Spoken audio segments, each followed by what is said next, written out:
how to log in to BBMKU University.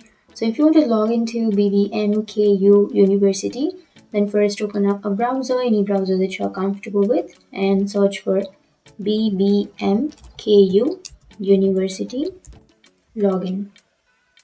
So BBMKU means Binod Bihari Mahato Koyal Anchal University. So if you want to log into that, then you can simply go for the website, which is BBMKU.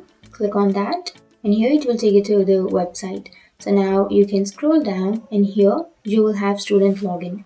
Click on student login, and once you click on that, it will take you to the login page.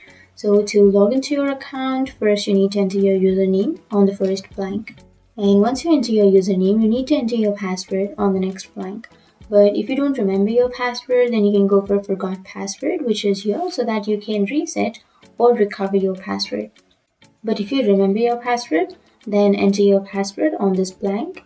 And once you enter your password, you can click on login so that you can log into your account. But if you don't have an account, then you can go for create an account so that you can create an account.